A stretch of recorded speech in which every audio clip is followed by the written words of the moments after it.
Assalamualaikum warahmatullahi wabarakatuh. Waalaikumsalam warahmatullahi wabarakatuh. Ya, ingin membawakan ini presentasi tentang persepsi dan motivasi.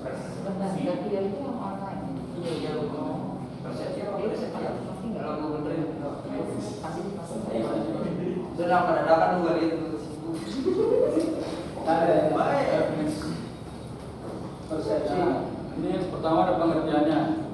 Untuk persepsi adalah proses yang menyangkut masuknya pesan atau informasi ke dalam otak manusia. Contohnya, kebijakan yang diambil oleh pemerintah akan selalu ditanggapi berbeda oleh warganya. Ada yang pro dan ada yang kontra. Nah, untuk motivasi merupakan dorongan yang dimiliki seorang individu yang dapat merangsang untuk dapat melakukan tindakan-tindakan atau sesuatu yang menjadi dasar atau alasan seseorang untuk berperilaku atau melakukan sesuatu. Motivasi dapat muncul dari dalam diri sendiri maupun dari orang lain. Adanya motivasi menyebabkan seseorang dapat mengerjakan sesuatu dengan semangat.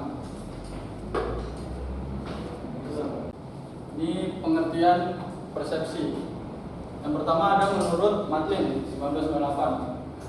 Persepsi adalah proses aplikasi pengetahuan sebelumnya untuk memperoleh atau mengumpulkan dan mempresentasikan stimulus yang ditangkap panca indera atau sensor register. Nah, yang kedua ada menurut Livadov 1981. Persepsi adalah stimulus yang diterima indera oleh individu, dia organisasikan kemudian diinterpretasikan sehingga individu mengerti apa yang diindra. Jadi kalau di sini itu kalau persepsi itu terjadi dari pengumpulan data atau apa itu yang diambil oleh indera kita sendiri, baru muncullah persepsi. Nah, ini proses persepsi Walgito dalam angka 2002 menyatakan bahwa tata persepsi antara lain. Tahap pertama merupakan tahap yang dikenal sebagai proses kealaman atau proses fisik. Merupakan proses ditangkapnya suatu stimulus oleh alat indera manusia. Nah, yang tahap kedua merupakan tahap yang dikenal sebagai proses fisiologis. Merupakan proses yang diteruskan stimulus yang diterima oleh reseptor atau alat indera melalui saraf-saraf sensoris. Nah, tahap ketiganya merupakan tahap yang dikenal sebagai proses psikologi. Merupakan proses timbulnya kesadaran individu tentang stimulus yang diterima oleh reseptor. Nah, yang tahap keempatnya itu adalah hasil dari yang diperoleh oleh persepsi, yaitu berupa tanggapan dan perilaku. Nah, ini ada faktor yang mempengaruhi persepsi menurut David Kretz dan Richard Crutchfield dalam Jalaluddin Rahmat 2003 membagi faktor-faktor yang menentukan persepsi menjadi dua, yaitu yang pertama ada faktor fungsional. Faktor fungsional adalah faktor yang berasal dari kebutuhan, pengalaman masa lalu, dan hal-hal lain yang kita sebut sebagai faktor personal. Faktor fungsional yang menentukan persepsi adalah objek-objek yang memenuhi tujuan individu yang melakukan persepsi. Nah, yang kedua ada faktor struktural. Faktor struktural adalah faktor-faktor yang berasal dari sifat stimulus fisik terhadap efek-efek syarat yang ditimbulkan pada sistem saraf individu. Nah, untuk begininya tuh singkatnya, kalau faktor fungsional itu biasanya kita mempersepsikannya itu tergantung dari pengalaman kita, apa yang sudah kita alami atau sesuai kebutuhan kita, apa yang sedang kita tuju. Jadi itu mempengaruhi persepsi kita. Nah, kalau untuk faktor yang struktural itu tergantung dari fisik kita. Misal kalau fisik kita cacat itu, jadi itu mempengaruhi persepsi kita.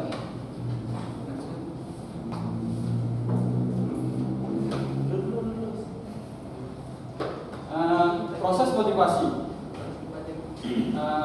Tahap pertama keadaan yang mendorong yang bisa disebut drive. Istilah drive sering digunakan saat keadaan motif memiliki dasar biologis atau fisiologis. Drive dipandang sebagai pendorong seseorang untuk bertindak. Drive dapat muncul bila organisme kekurangan sesuatu atau memiliki kebutuhan. Drive juga bisa muncul bila ada stimulus dari lingkungan. Nah, tahap kedua, tingkah laku. Jadi tingkah laku yang ditimbulkan oleh karena adanya drive. Sebagai contoh, rasa lapar mendorong manusia untuk mencari makan. Cepat atau lambat, bila tingkah laku itu berhasil, maka kebutuhan maupun drive akan berkurang. Dengan perkataan lain, tingkah laku pencarian makanan oleh manusia merupakan alat untuk mendapatkan makanan dan mengurangi dorongan lapar. Nah, tahap ketiga, tingkah laku manusia diarahkan pada tahap ketiga dari siklus motivasional, yaitu mencapai tujuan. Contohnya, siklus motivasi ini adalah pada rasa haus, kekurangan air pada tubuh menimbulkan kebutuhan dan dorongan. Tahap 1, munculnya tingkah laku mencari air minum yang merupakan tujuan. Tahap 3, minum meredahkan kebutuhan air dalam tubuh sehingga rasa haus terpuaskan dan siklus motivasional berhenti. Tetapi dengan segera kebutuhan akan air timbul kembali, maka manusia akan memulai kembali siklus motivasional.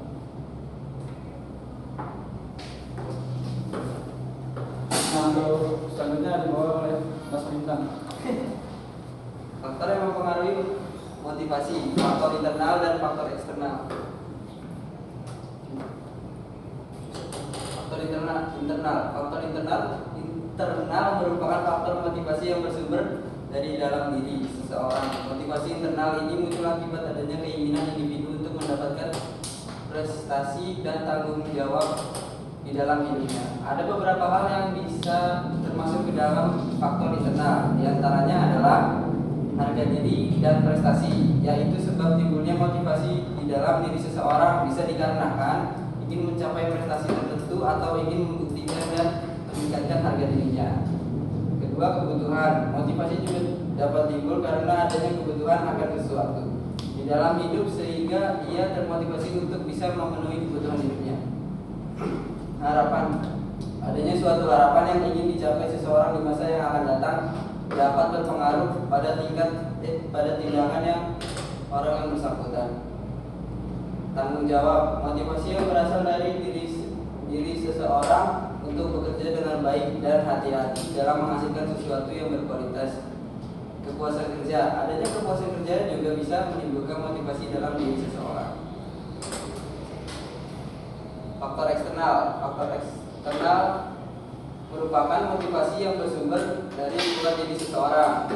Banyak faktor yang dapat menjadikan faktor eksternal timbul. Motivasi diantaranya adalah jenis dan sifat pekerjaan. Faktor jenis dan sifat pekerjaan menjadi dorongan seseorang untuk bekerja dan dipengaruhi oleh besar imbalan yang didapat. Kelompok kerja ialah kelompok kerja di mana seseorang bekerja untuk mendapatkan pendapatan bagi kebutuhan hidupnya. Kondisi kerja ialah keadaan di mana seseorang bekerja sesuai dengan harapan. Keamanan dan keselamatan kerja ialah motivasi yang timbul karena adanya jaminan keamanan dan keselamatan seseorang dalam bekerja. Hubungan interpersonal ialah hubungan antara teman atau dengan atasan dan hubungan dengan bawahan. Beberapa hal yang mungkin menyebabkan kekurangannya motivasi. Pertama, yaitu merasa tidak ada progres yang baik. Yang kedua, terlalu fokus sama kesalahan. Ketiga, takut gagal. Keempat, bekerja terlalu keras. Kelima, kebiasaan menunda-nunda karena membandingkan diri dengan orang lain. Tips menambahkan motivasi diri dalam mencapai tujuan. Yang pertama, tetapkan dan tulis tujuan. Yang kedua, susun rencana dengan baik dan terarah. Yang ketiga, atasi rasa takut terhadap kegagalan. Yang keempat, bersikap positif. Yang kelima, istirahat yang cukup. Dan yang keenam, berikan hadiah pada diri sendiri.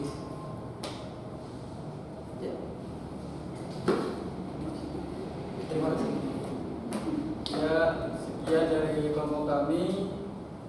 Mohon maaf bila salah kata. Nah, untuk selanjutnya ada sesi diskusi. Sebelum masuk tanya jawab, ini karena kita memang ada miss ya di kelompok 4 ya kemarin ya. Jadi kalian itu membuat PPT-nya, membuat makalah mungkin ya. PPT-nya tidak letakkan di slide kelompok, tugas kelompok ya, karena sebenarnya gini, ketika kita membahas persepsi, setelah kita mengetahui apa pengertian persepsi, konsep dasar persepsi, kita juga menghubungkannya dengan kesalahan-kesalahan persepsi yang sering terjadi pada kehidupan kita. Ini nggak dibahas kan tadi di tempat kita persepsi ya. Kesalahan-kesalahan persepsi itu kan banyak ya. Itu nggak masuk ya, nggak masuk di materi. Terus untuk motivasi juga, motivasi itu harusnya kamu membahas tentang konsep dasar motivasinya, teori motivasi, di situ ada need ya. Need itu nanti kita masuk ke kebutuhan, teori kebutuhan, ada yang dari Maslow dan lain sebagainya. Terus konflik sama tujuan atau goal ya. Itu jadi ada beberapa yang kurang gitu. Nanti disempurnakan saja nggak apa-apa. Intinya gini, sekarang kalian diskusikan apa yang sudah disampaikan oleh kelompok 4 ya. Ininya nggak kena ya. Saya tuh pengen membahas kita nanti dispersepsi, karena dispersepsi itu banyak sekali dan terjadi di sekitar kita dan sering kita lakukan dispersepsi tadi ya. Halusinasi, terus apa namanya,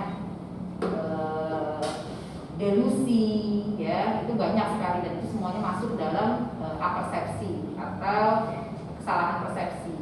Nah itu nanti dikupas banyak di makal saja ya. Oke, silakan. Halusinasi juga banyak. Iya betul. Iya itu kan masuk dalam persepsi itu. Dispersepsi atau apersepsi, gangguan persepsi itu ya. Itu harusnya kamu masukkan karena jadi bahan diskusi nanti karena banyak banget di situ. Kita nyatakan Tadi yang internal bukan internal. Apa tadi ada dua, motivasi ada atau apa eksternal? oh, motivasi?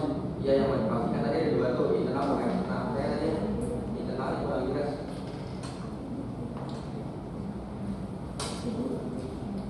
Ini baca dong.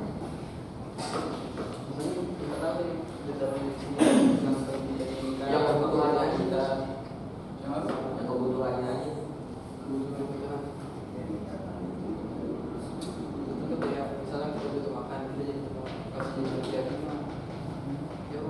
Kebutuhan ya contohnya nanti nih misalnya Aji udah nikah, pasti kan banyak tuh kebutuhannya tuh kan, kalau istri atau apa kebutuhannya bertambah lah, bukan buat kita sendiri. Nah itu motivasi kita untuk semakin Kayak sandal pangannya gitu ya. iya Baik motivasi kerjanya buat memenuhi kebutuhan keluarga gitu. bukan kebutuhan kita lagi. Bukan kita, ya banyak juga sih.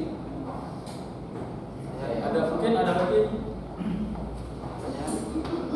Kayak Mas Wahyu.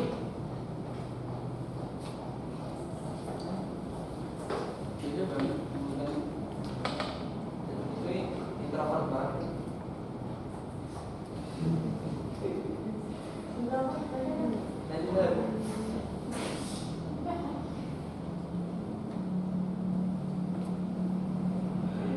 Kalau motivasi, kalau faktor penyebab motivasi kemarin sudah kita sempat bahas ya, ada internal ada eksternal. Kalau motivasi itu dari dalam, motivasi dari dalam itu berdasarkan dari dalam diri kita sendiri, dorongan itu datangnya dari diri kita sendiri. Tapi kalau eksternal Dia orang lain. dari orang lain. Ini tadi ngebahas yang motivasi kan? Iya. Motivasi internal, internal dan eksternal kan? Ya, kamu bahas yang itu kan? Iya. Ini kayaknya faktor persepsi. Motivasi. Coba ini faktor internal, faktor penyebab apa? Coba kamu lihat mata judulnya deh. Atas, naik ke atas. Judul ini faktor internal atau faktor yang mempengaruhi motivasi dia. Jadi motivasi itu terjadi karena dorongan internal sama dorongan eksternal kan. Nah kalau yang eksternal kan dari luar diri kita gitu. Dari orang lain, misalkan dari orang tua, dari pasangan hidup, dari lingkungan ya, dari pendidikan ya, sekolah dan lain sebagainya, itu eksternal. Gampang untuk membedakannya kalau untuk motivasi ya. Ketika kita bicara tentang motivasi berarti kita bicara tentang dorongan Apa yang mendorong kita melakukan sesuatu gitu. Berarti intinya gini Bu, kalau kita mendapatkan sesuatu dari orang lain, entah itu bantuan atau sebuah dorongan, itu termasuk eksternal. Iya. Kecuali kalau dari diri sendiri baru itu internal. Iya, betul. Kebutuhan kan kita, kebutuhan kita kan, kebutuhan kebutuhan fisik, biologis, makan, minum, tidur, seks, ya kan? Itu motivasi dari dalam diri kita kan. Kebutuhan apa namanya keamanan, kasih sayang, nyaman, dicintai dan mencintai, harga diri sampai aktualisasi diri, ya. Itu motivasi dari dalam diri kita. Ya. Sudah ada di situ. Harapan, ya, harapan juga. Harapan kan kita punya harapan kan?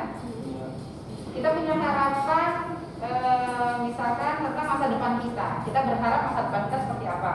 Cita-cita kita seperti apa? Mimpi kita seperti apa? Nah, untuk mengejar harapan-harapan kita tadi, mimpi-mimpi kita tadi, nah itu faktor internal. Gimana nih caranya untuk mengejar mimpi kita? Mimpi kita jadi pengusaha sukses, misalkan seperti itu. Ya, pengusaha sukses ini ingin jadi pengusaha sukses itu yang mendorong kita untuk berhasil, gitu. Itu kan dorongan dari dalam, ya kan? Internal sama eksternal itu lebih dominan mana? Lebih banyak mendorong mana? Karena sekuat apapun motivasi eksternal, kalau tidak diimbangi dengan motivasi internal, itu nggak akan pernah terjadi. Motivasi internal tanpa diiringi oleh motivasi eksternal bisa saja terjadi. Kalau kita kuat, ya internalnya kuat, bisa saja terjadi termotivasi. Misalkan nggak ada biaya, kan biaya biasa dari orang tua gitu kan. Ya udah kita kerja. Emang kerja kita, cara kerjanya kita sendiri, ya kan? Tapi kan motivasi yang ada, kerja kita kan dibantu sama orang ya. Ada faktor eksternalnya juga, tapi kan motivasi yang terbesar yang mendorong kita kan diri sendiri. Makanya harus punya motivasi internal yang kuat, yang kuat.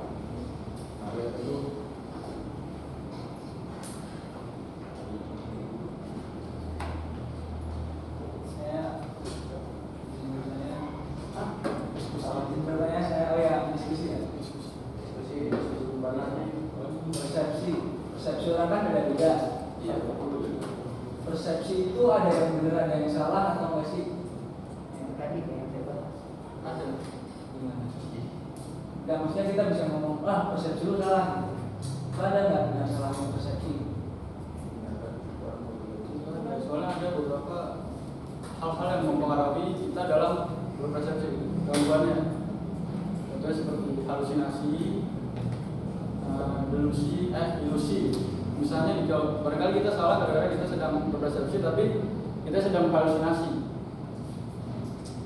Kayak jadi salah memberikan persepsi mungkin, tapi ada. Kalau salah persepsi itu,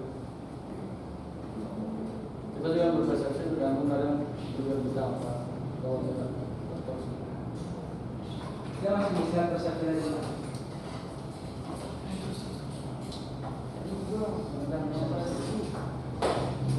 Yang contohnya tadi apa?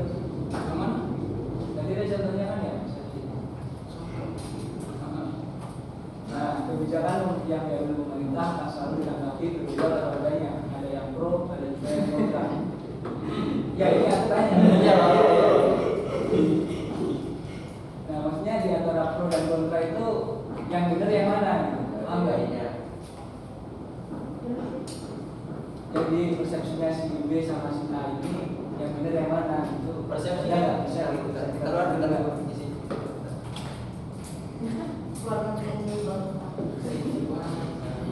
iya pasti juga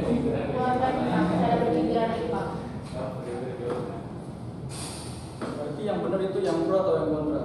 Ya, jadi video persepsi itu kan masuk ke pikiran. di dalam pikiran orang kita, kalau menurut pribadi ya, itu gak bisa melihat pikiran orang itu gimana. Nah jadi pikiran mau buruk kayak gimana gak dianggap salah, tetap pikiran sudut pandang kita sendiri. Jadi gak ada yang salah. Kalau tindakan ada yang salah. Kita beranjak dari pengertian persepsi dulu deh. Persepsi itu apa sih menurut kalian? Persepsi apa setelah kalian mendengarkan penjelasan dari teman kalian di depan ya?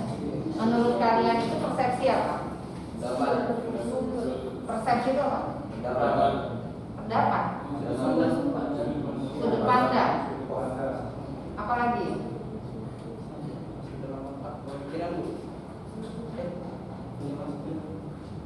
Proses yang menyangkut masuknya pesan atau informasi dalam otak manusia. Pesan atau informasi.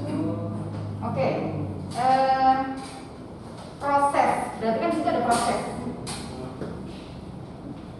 Proses diterimanya yang menerima informasi itu siapa? Manusia, seseorang. Informasi tersebut ditangkap di mana sama manusia? Di otak, di pikiran. Sebelum ke otak, sebelum ke pikiran. Indra. Kita punya berapa indra? 5 ya. Kita punya panca indra. Berarti kan proses diterimanya informasi oleh panca indra. Ya, yang nanti diteruskan ke otak untuk diinterpretasikan, diartikan, gitu kan? Kita berangkat dari situ kan? Persepsi itu berarti itu. Diawali sebelum ditangkap panca indera ada yang namanya perhatian. Apa itu? Perhatian. Ada perhatian. Kalau kita tidak ada perhatian, kita nggak akan mungkin menangkap informasi dengan panca indera, ya nggak? Kalau kita cuek, maksud saya ketika kita berjalan, ya, jalan, cuek, pandangan kita lurus, udah nggak melihat lingkungan sekitarnya, ya, kita nggak akan pernah bisa mempersepsikan sesuatu karena tidak ada perhatian, ya. Persepsi itu dimulai dari perhatian. Awalnya kita berpersepsi itu karena adanya perhatian dulu. Setelah ada perhatian, baru kita menangkap informasi itu dengan panca indera melalui pendengaran, penglihatan, perabaan, pengecapan, ya, penciuman, seperti itu, ya. Dari situ, terus nanti diolah. Misalnya ketika kita jalan tiba-tiba hidung kita mencium bau sesuatu. Waduh, gak enak ya, gitu kan? Otak kita langsung bekerja nih. Kita pernah ada pengalaman untuk pernah mencium seperti ini, gitu kan? Baunya gak enak, apa sih gitu? Oh, berarti ada sesuatu yang misalkan tai kucing, misalkan seperti itu, ya. Itu kan persepsi. Dan itu terjadi persepsi yang benar, gitu ya. Nah tadi Wahyu persepsi, kesalahan persepsi ada, ya kan? Ada kesalahan persepsi yang dihubungkan dengan indera penciuman, gitu. Jadi kita apersepsi ya, dipersepsi bisa disebut sebagai dipersepsi atau apersepsi, gitu ya.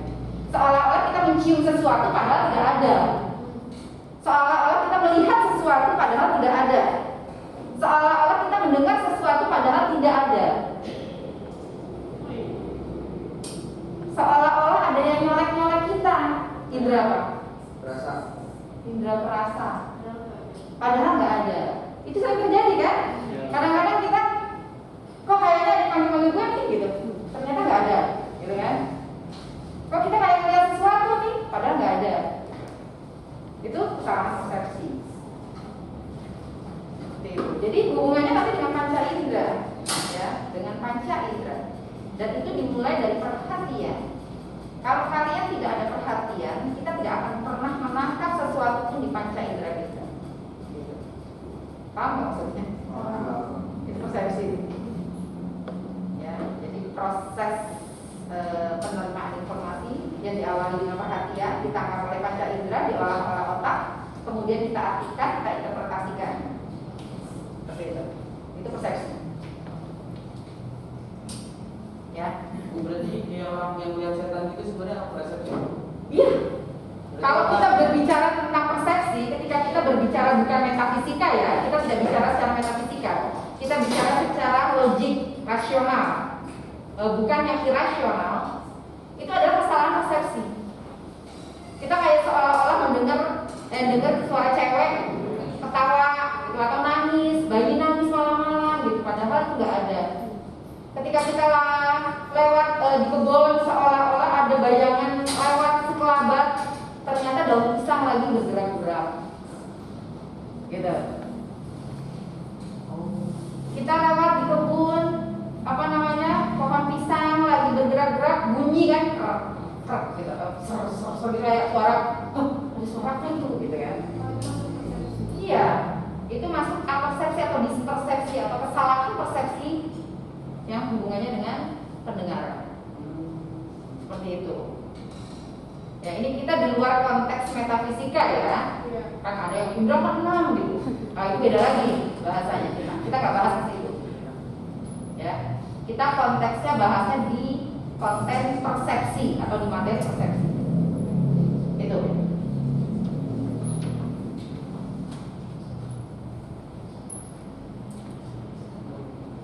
Berarti fata morgana juga begitu kan?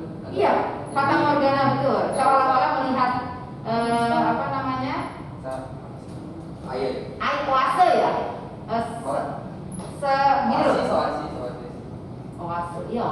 Oasis. Air kan, seolah-olah kita melihat air padahal dia pantulan cahaya saja, gitu kan.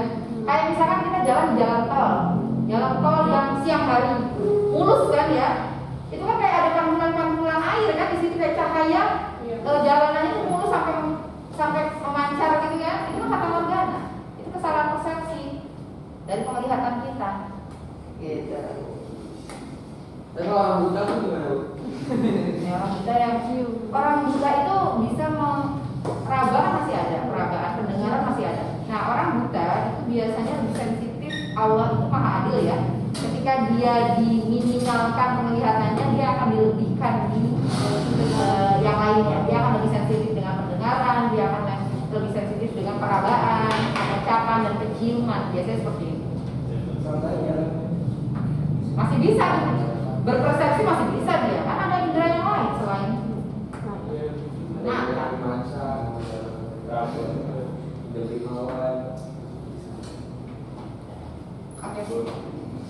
Wahyu, gimana yuk? Udah. Apa masih bingung? Enggak, kamu bisa menyimpulkan nggak apa yang kamu tanyakan tadi? Apa kamu bisa menyampaikan kembali nggak? Hasil dari yang tadi disampaikan teman kamu, disampaikan saya, kamu bisa punya bayangan seperti apa? Proses menerima informasi terus dipikirkan di diri kita gitu kan. Ya, jadi ditangkapnya panca indera ya, jangan lupa. Dan sebelum itu ada perhatian. Kalau nggak ada perhatian, nggak akan terjadinya namanya persepsi. Jadi pro dan kontra itu hasilnya, Bu, hasil dari persepsi itu apa gimana? Iya, hasil dari persepsi tadi ada yang pro dan yang kontra. Karena kan sudah melalui proses penerimaan informasi dan sudah diolah di otak. Dan dia mengartikan, sudah menginterpretasikan. Kalau dia belum mengartikan, belum menginterpretasikan, dia nggak mungkin mau setuju atau tidak setuju, pro atau kontra, ya nggak? Gitu.